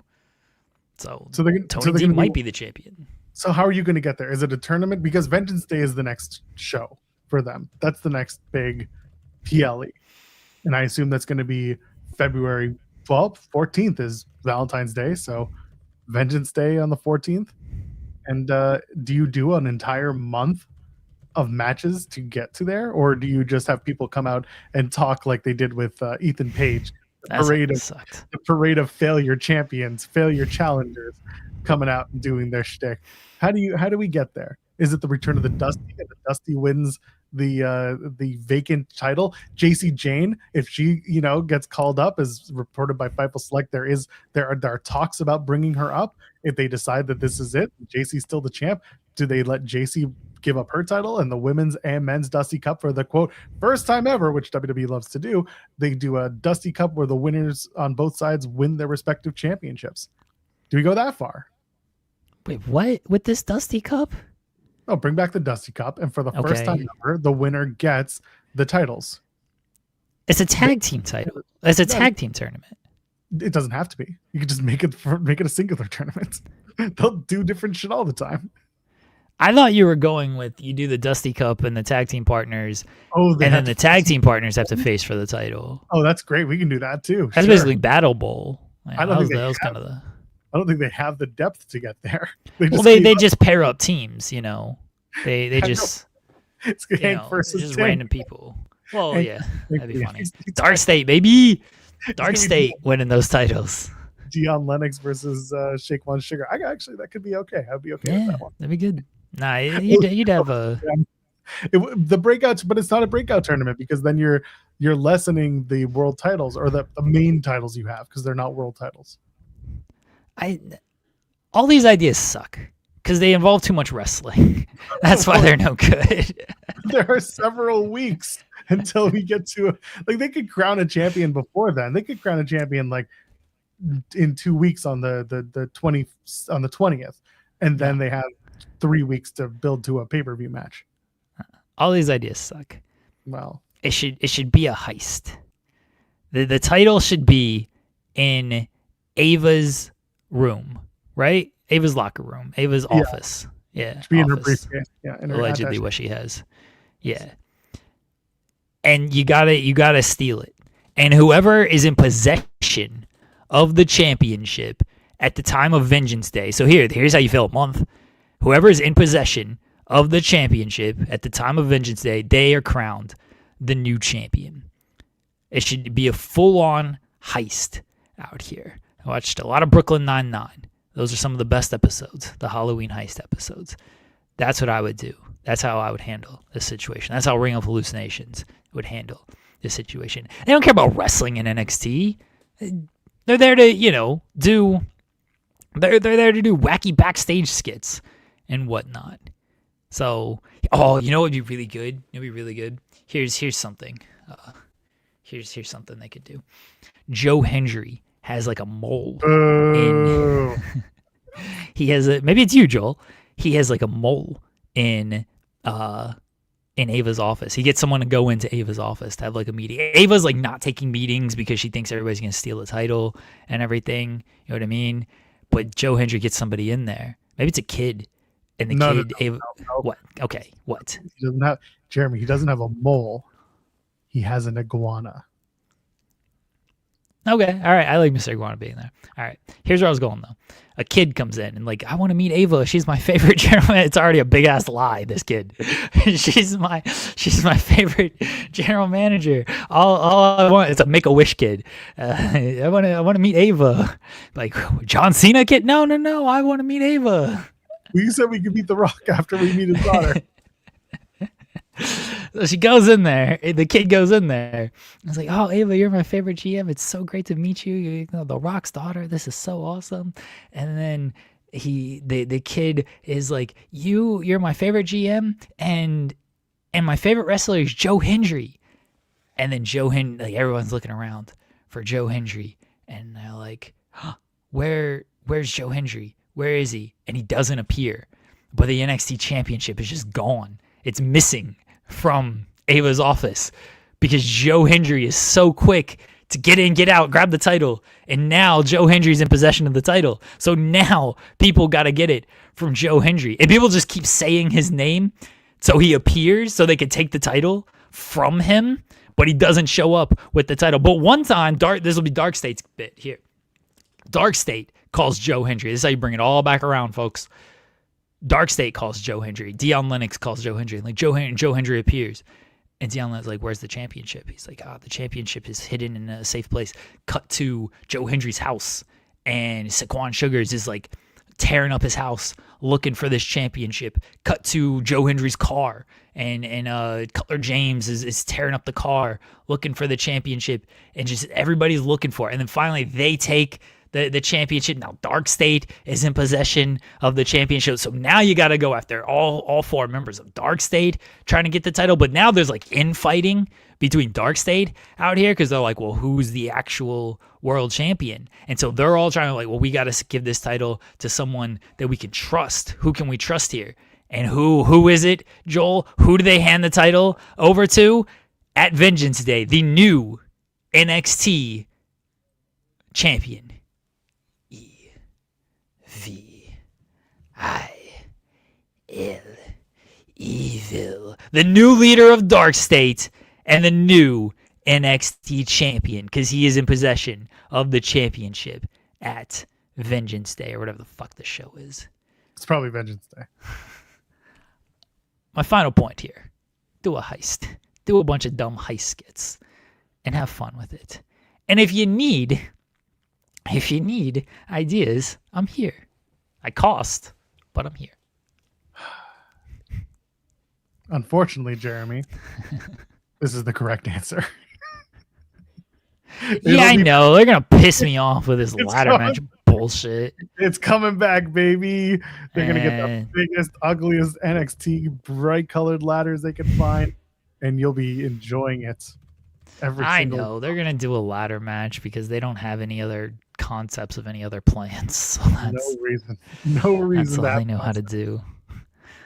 It's annoying, but yeah, that's what I fully expect them to do, a ladder match.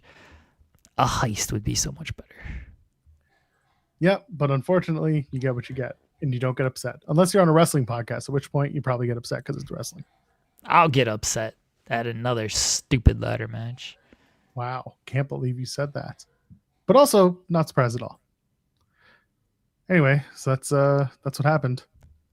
Meanwhile, Leon Slater has a match against Myron Reed at the AMC debut, and then a triple threat match. Wait, this is next week. No, who cares? Stop it.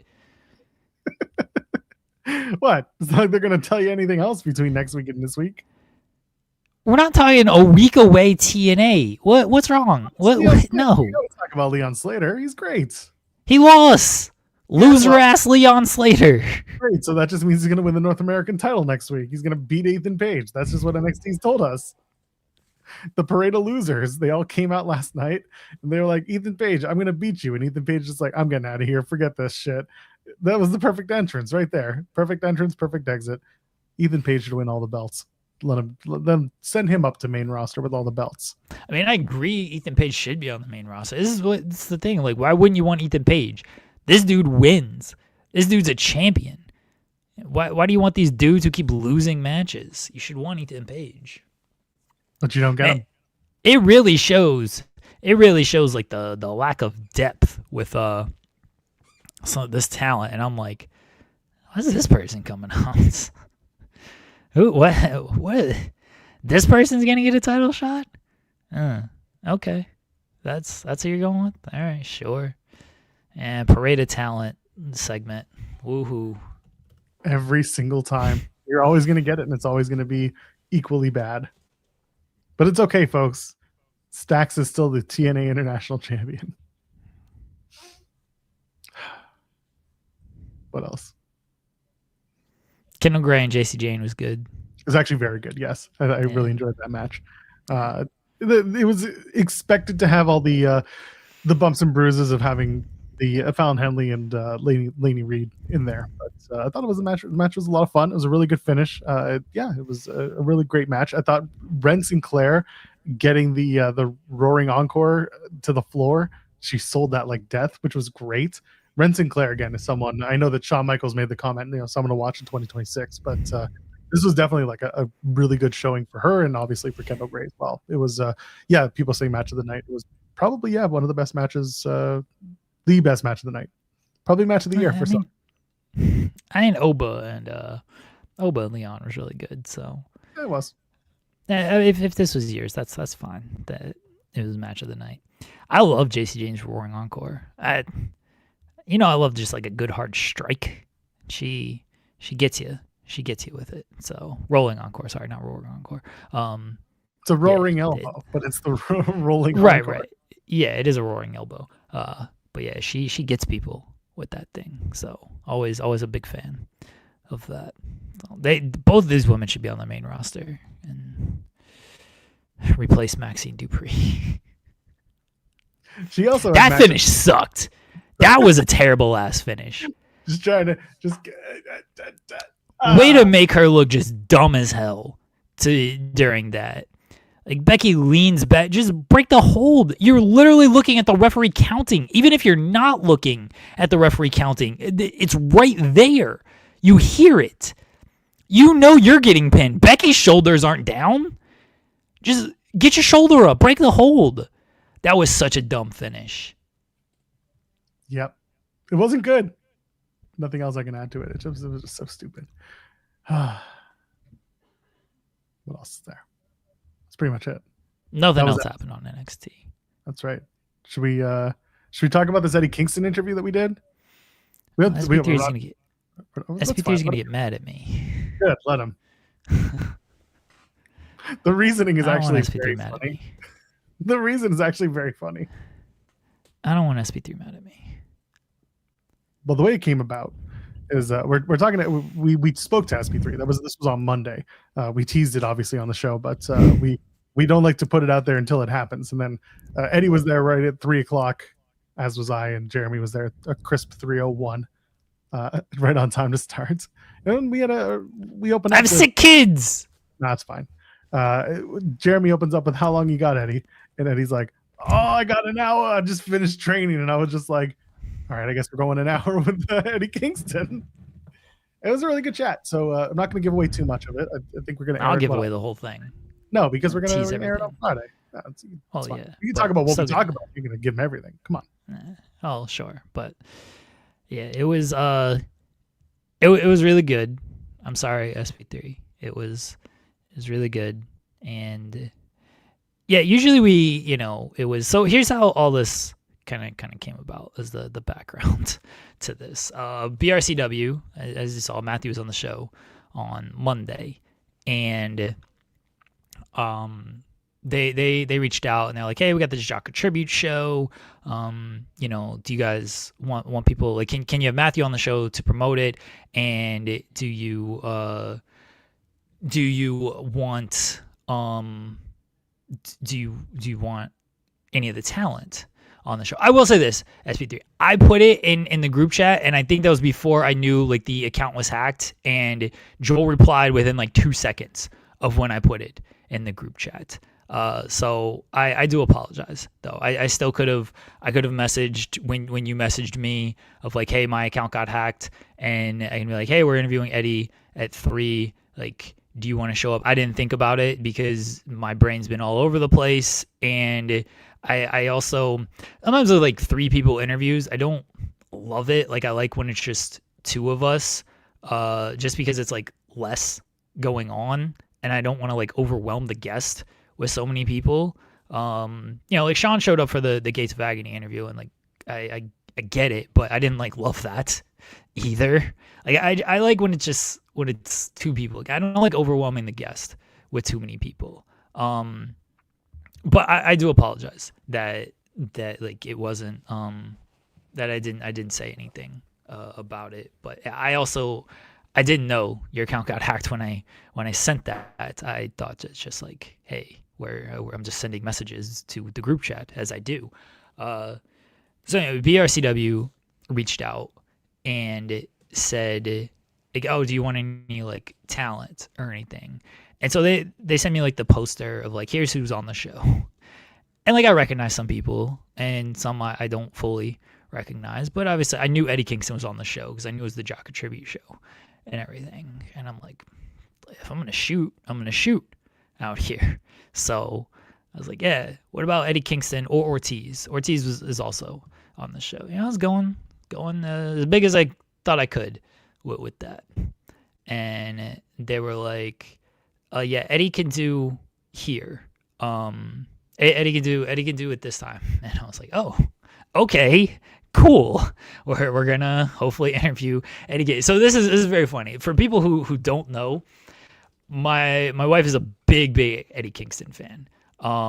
And I actually, I was home late and everything, and she was leaving to take another kid to another hospital that day, and I was like, say hi to Eddie Kingston. And Eddie was very nice, said hi to my wife and everything. Just completely made her day. And it's been a long week for the family, but completely made her day that she got to say hi to Eddie Kingston. And so we're, setting all this up. And usually 3:00,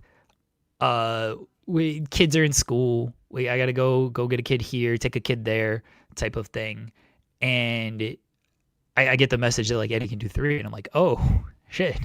I was like, we've been offered Eddie Kingston at 3:00, and I'm like, and she's not feeling well, so I'm thinking like I got to take the kids everywhere here, and she's like, I will arrange for those kids to get picked up by somebody else and taken somebody. They can walk home. I do not care. You are interviewing Eddie Kingston. She's gonna make all the kids just walk home from school.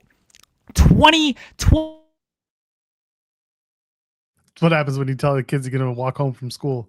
You just completely freeze up. Okay. You're back. Try that again. All right.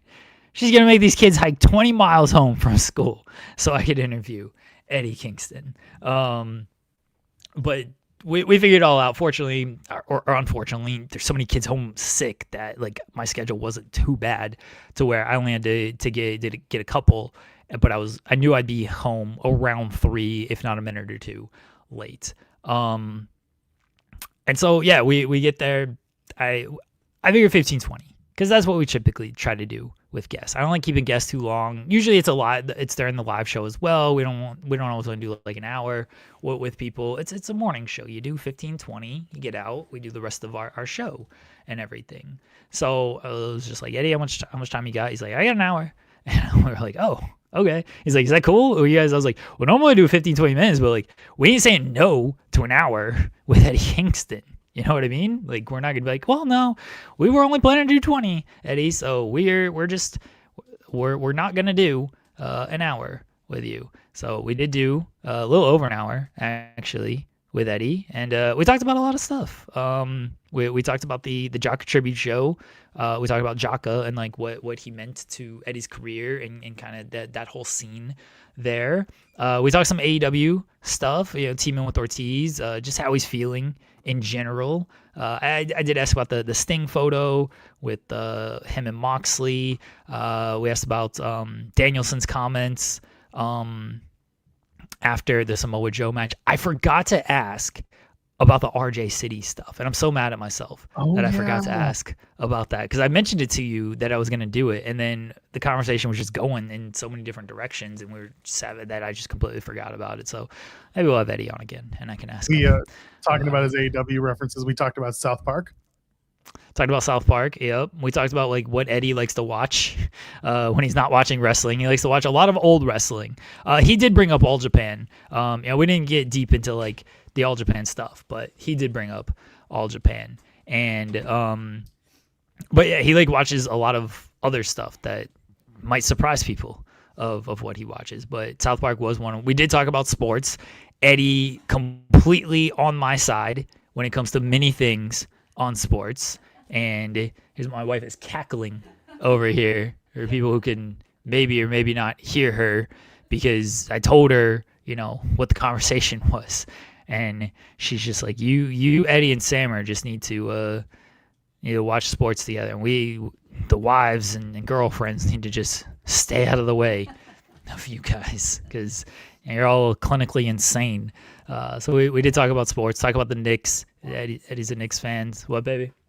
Walking the streets. Yeah, walking the streets, like that's what we do after these. Yeah, we talk a lot about mental health as well. One thing I always appreciate about Eddie is he's very open and honest about that stuff and how he takes care of himself with those things. So we dove into that a little bit, but it was a really, really fun conversation, all over the place, as you may or may not expect. If you've ever listened to an Eddie Kingston interview, he's open and honest, and he's willing to talk about things. So yeah, it was good, and I guess we're airing that on Friday.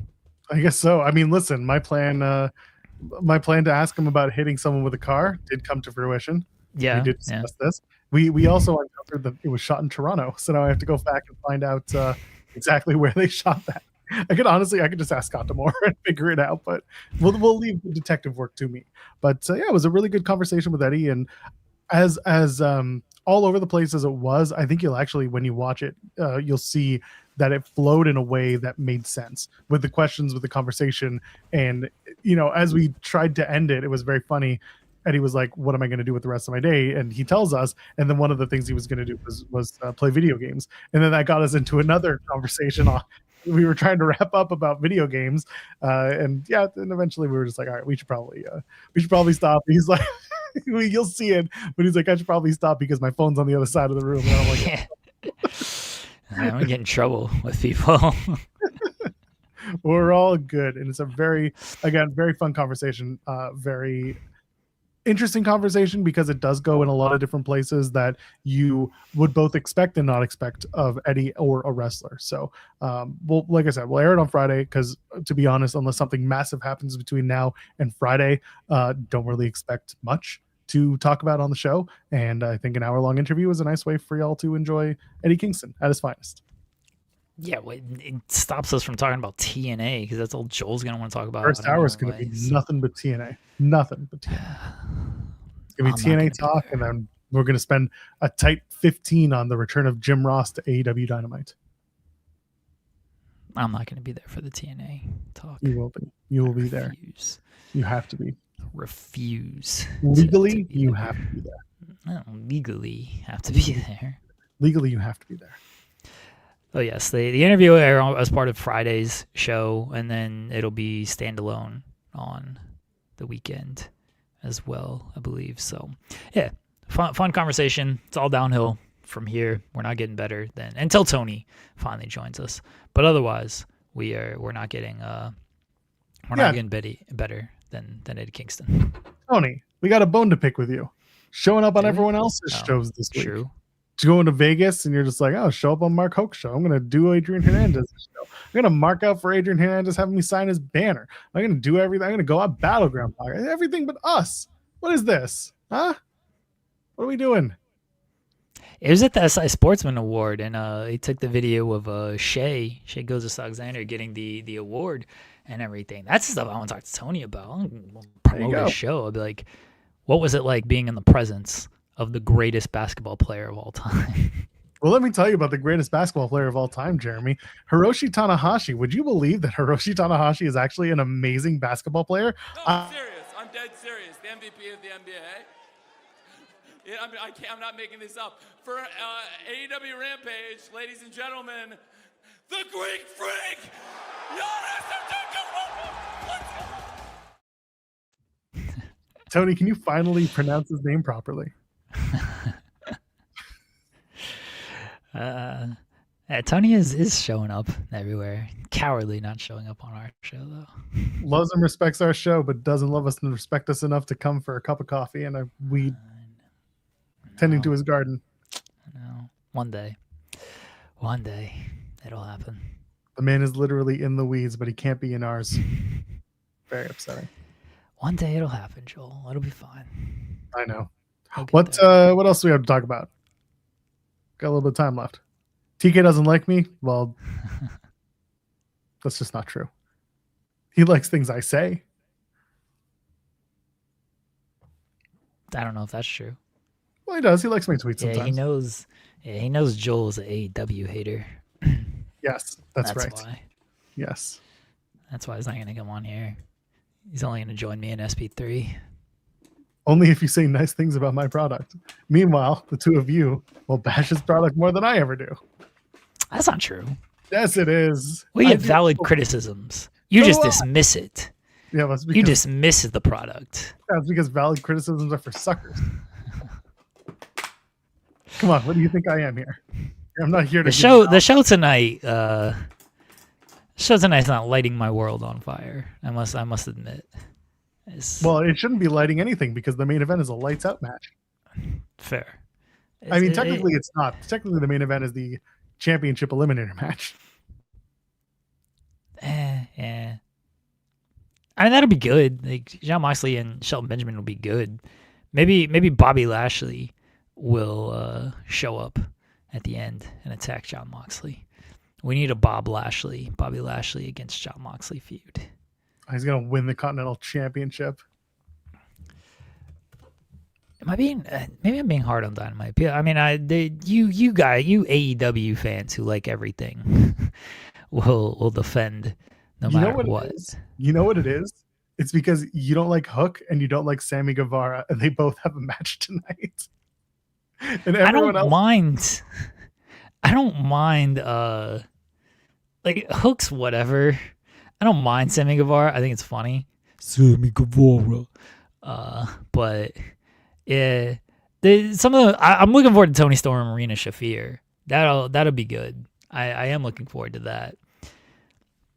Hangman and Swerve, like the matches are always good, right? You're never gonna be like, this match sucks. Like the matches are always good, but I talked about Hangman and Swerve last week when it got set up. I was like, I just saw them beat Hobbs and Shibata, and now you're having Hook in there. I don't buy Hook as a bigger threat than Shibata, and I thought they were going after the world title, and they need to get their singles wins up. They're going after the tag titles now, but this match doesn't even count on their record, alleged records. So what are we doing? Moxley and Shelton will be really good. I have no doubts about that. It's not something that, like, I'm interested in it, but Shelton's just kind of been off television, and need to see if this is like going anywhere. If it's just a one-off match, which is fine if it's a one-off match. Bandito and Sammy, it's fine. It's fine. Really, just fine. Yeah. But Sammy's going to be coked out and yelling at everyone. It's great. He'll be in his Miami clothes, telling everyone. Antonio Marina, I'm looking forward to that. That should be really good. MJF, I assume he's gonna show up after the Bandito match and be like, put the Dynamite Diamond ring on the line. That's my expectation for that. Jim Ross being on commentary will be great because I hope he's just fucking burying everything and doesn't know what's going on. Now why is Hook in this match? Why didn't he get beat up by this Hangman Page? Cost him the title back in the last place. What is that accent? I don't know, man. They all sound the same at this point. Okay, all right. From the South, you get that accent. That's what it does. Unless you're what's his name? Conrad. Then you get Conrad Thompson here. Sting, tell me when you went to WCW. You got to get a little higher. Well, at least Rio's not on the show because Jim Ross will be excited to announce her as 98 pounds. So, the Willow Championship celebration. Okay, I like Willow. We'll see how that goes. Who interrupts that? I assume. And then, I mean, I'm excited for Jack and Jet Speed. Oh, looking forward to that one against the Demand. And like it seems like it's a setup show because Maximum Carnage is next week, and Maximum Carnage is obviously it's one of the themed Dynamite shows, and they got MJF and Bandito on that show. I'm sure they'll add some more kind of bigger stuff to that show, but it seems like it's a bridge to that, especially coming off of Frozen. Who cares what I'm saying right now? Oh, you're here. Oh no, I'm here. Oh, okay, it's all right. Yeah. You should have just healed on the audience and just went for it. Oh yeah, it seems like it's a bridge show to Maximum Carnage next week, which doesn't mean it's gonna be bad or anything. It's just not a show that I'm like, can't wait to see this particular thing. Will you be jacking off at Jet Speed? I'm jacking off at Jet Speed. I'm jacking off at Jet Speed. Just pumping like that, you know what I mean? It's the part where you do the thing with your hands. Well, yeah, that's the whole point. A fleshlight? Anyway, not important right now. It does feel like a little bit of a bridge. It's not that I hate great announcers. It's just that I hate great announcers who continue to hold on for too long. Maybe that's the problem. But it's okay. You guys can enjoy your Jim Ross return to AEW. It is Jack off with Jet Speed, but it's Jack in, like in to represent and Jet Speed. Like that's the and is yeah. Yeah, that's the bit here. That's the, I guess, innuendo, sort of. So it's Jack and Jet Speed. That's how it goes. We'll be jacking and Jet Speed. We will be. Jet Speed jacking it. That seems painful is what that is. Someone say, Nagato saying it's the pornographic version of yeeting. No. Yeeting is the pornographic version of yeeting. Trust me. We discussed this when it started. I'm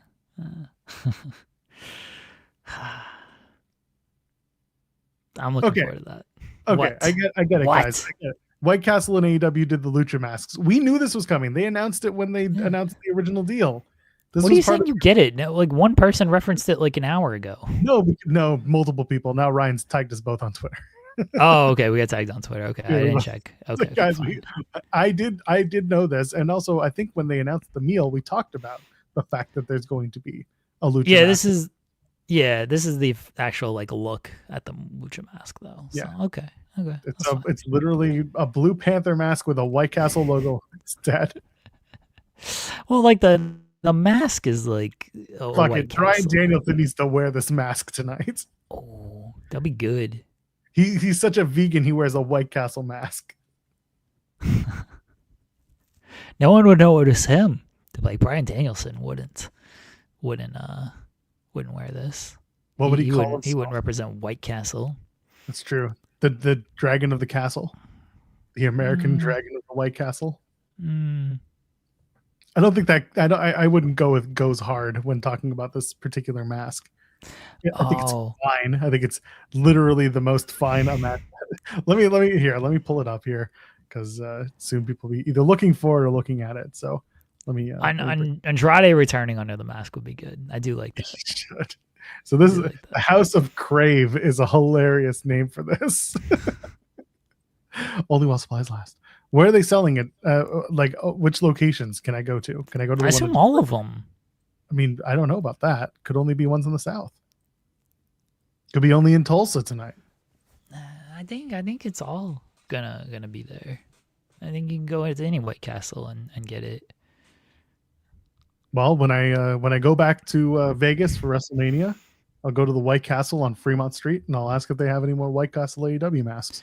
Well, it's limited time, and I think the time would be up. It's not limited time. It's limited edition, and it's while supplies last. Oh well, so it's still limited time, you know.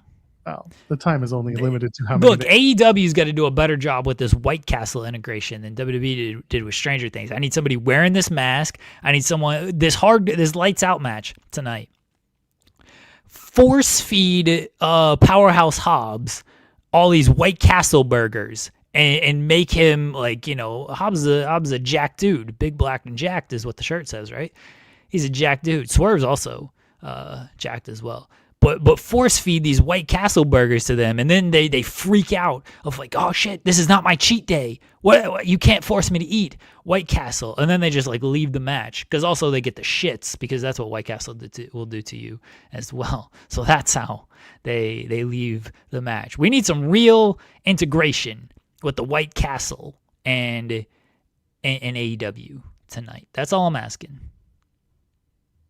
There are White Castles in Arizona. There are White Castles in Vegas. There are some in the Northeast. You can find it. You go and find it somewhere. They're all over Michigan, of course. Some in what is this? Is it Kentucky? No, it's in Ohio. You can go get one. You can go find one. I don't want one. You don't want one? Because then I got to go to White Castle. Oh, that's fair. I understand the sentiment. And I don't want to go to White Castle. I've had White Castle once, and it wasn't good. And I have no desire to have them again. The trick is not to ever eat a White Castle. Sorry, folks. It's just not that good. The one time I did not enjoy it. Maybe it was the onions. White Castle is, again, the place you go when it's late and you're just, like, hungry. It's like, okay. But I did that, and it wasn't very good. Ah, well. Maybe you weren't hungry enough. $40? Is it $40 for the mask? Ain't doing it. No, it was after Mania 27. We were on our way. You weren't high. But not 27, 23. Yeah. Were you high? That is the question. No, I wasn't. No, I don't do that. Okay. You got to be high apparently to enjoy White Castle. That's what I've learned from the movies. Sure, the movies taught you well. The only thing that really kept White Castle in business was the movies. Harold and Kumar, man. Yeah, I'm telling you. We don't have any in Texas. Well, maybe you should ask for them. Crystal Burger. Yeah, I've heard of that. Isn't that that's a White Castle knockoff, which isn't great. That it's a White Castle knockoff. White Castle's already like bottom. Now you're doing a knockoff of White Castle? Oh dear. Why would you do that? Oh, anyway. Yeah, Taco Bell is good food while you're high. That's very true. Sure. I like KFC. Not that I've been high like anytime recently, but KFC is good. KFC is a good easy way.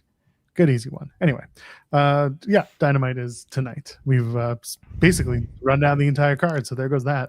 Do you have thoughts on Dynamite besides it's fine? Oh, it'll be fine.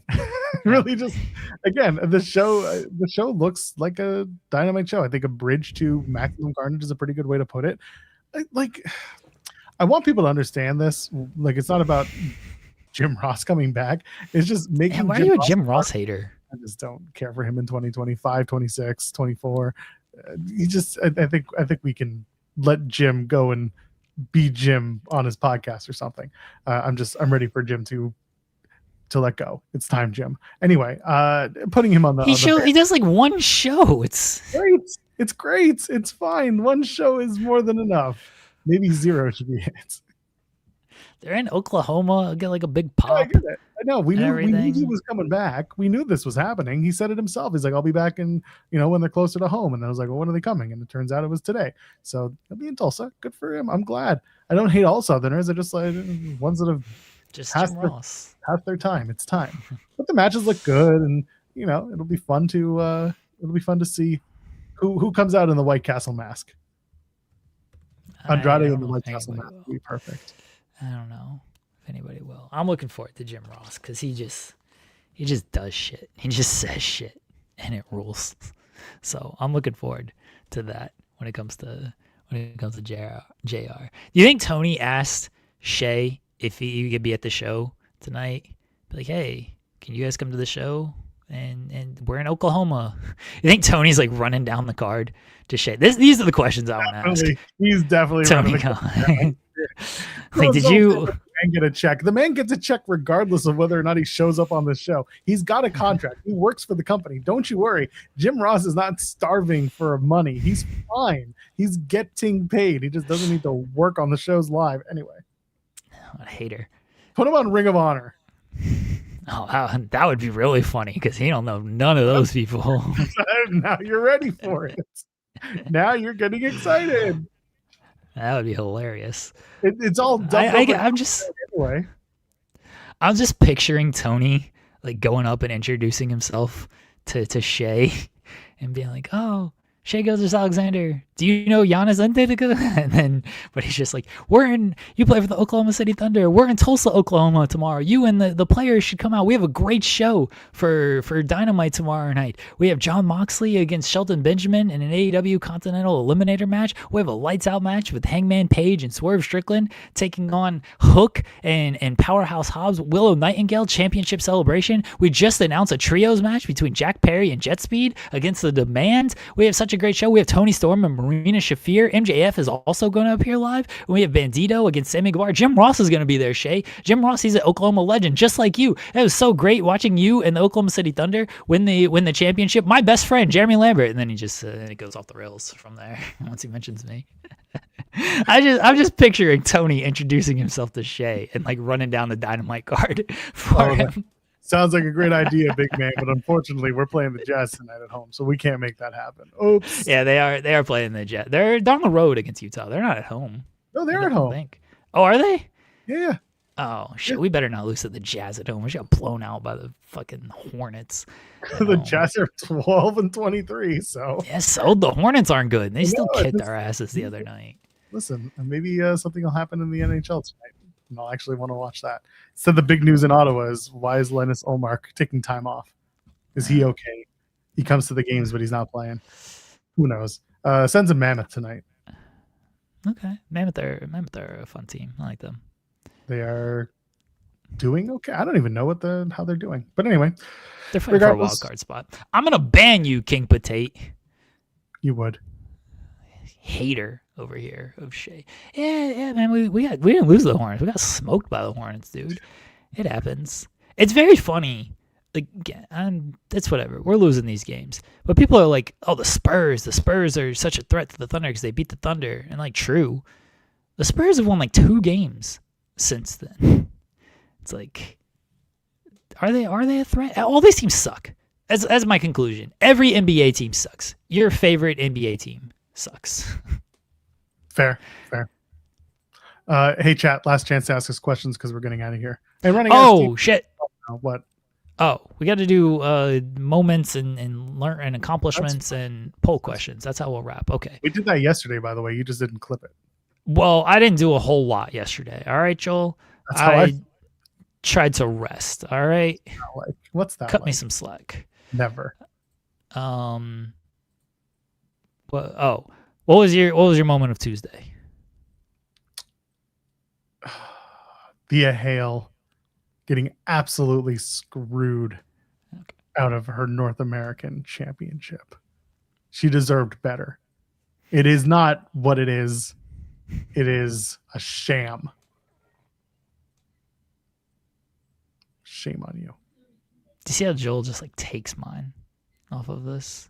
Like he knew Thea Hail was where I was gonna go, and he just took it because he couldn't think of anything better from NXT. I already made my comments known on Twitter, and people got weird, so I just muted that tweet. I muted it the second I put it up because people are dorks. My moment of Tuesday was Leon Slater losing, and people like Joel thinking he actually had a chance to win the match. I laughed at Leon Slater losing because I laugh at TNA wrestling. You're a sham. Results of our poll question, everybody. Who should be the next NXT champion? Let's see if the audience disappointed me, as you guys typically do. 14% said Ethan Page. Should be higher. 23% said Ricky Saints.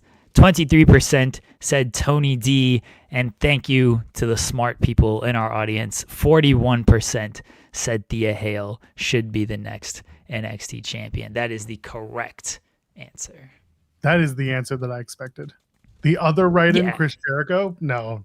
Chris Jericho doesn't need the NXT title. He needs the TNA World Championship. Give it time. He'll show up next Thursday.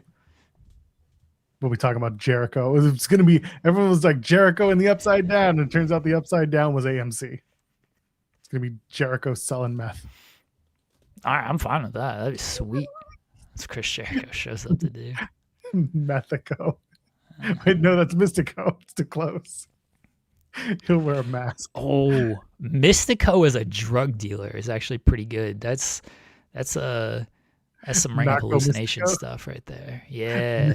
Mr. Narco. Yeah. That's actually good. I'm into it. We'll make it happen. What did we accomplish? No. Sorry. Go ahead. No, you're fine. You're fine. What did we accomplish today, Joel? When people think that you can do the best work imaginable on television, you prove them wrong. You give them none of what they deserve. You make them fight and claw for the worst possible outcome. And then after that, when that worst possible outcome has been obtained, you let them talk about it on a podcast and plan better things that they'll never do, because you know what they are? They're cowards. Cowards and fools. Shams.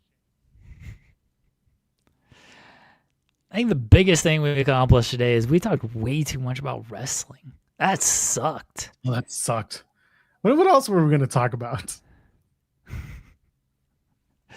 We talked about, I effectively reviewed Raw. What the hell's wrong with me? Talked way too much about NXT.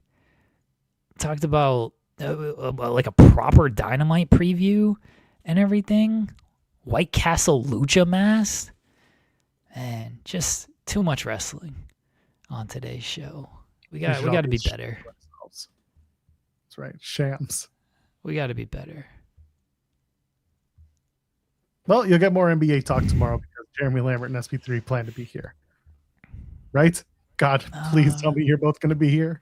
I think I'll be here. Unless, I don't know. We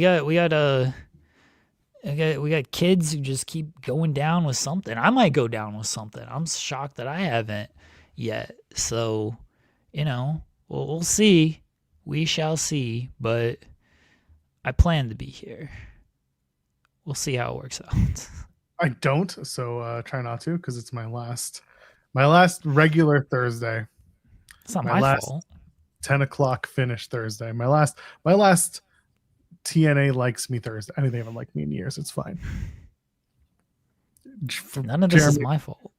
Jeremy, it could be your fault. You don't know this. Carlos Silva could have been looking at the screen and been like, he's right.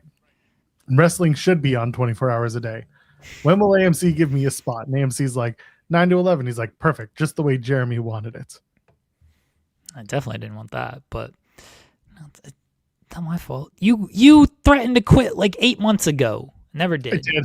I would like to quit, but unfortunately, the reality is I get paid for that show more than I get paid for this show. Fair. In terms of frequency. So, money. Nope. Select answers. Patreon. Anything left to plug? No, never. Never? Okay. Just making sure. We're back tomorrow, 10 a.m. Leave a thumbs up on the way out. We have limped across the finish line today. We did it. Not every day is going to be stellar. Just the Wednesdays. I swear to God, it's just the Wednesday shows. Do we get paid? Well, that's a question you ask yourselves every night. For Jeremy Lambert, you know who I am. You know who he is. Ladies, gentlemen, friends beyond the binary. We'll see you tomorrow. Cheers.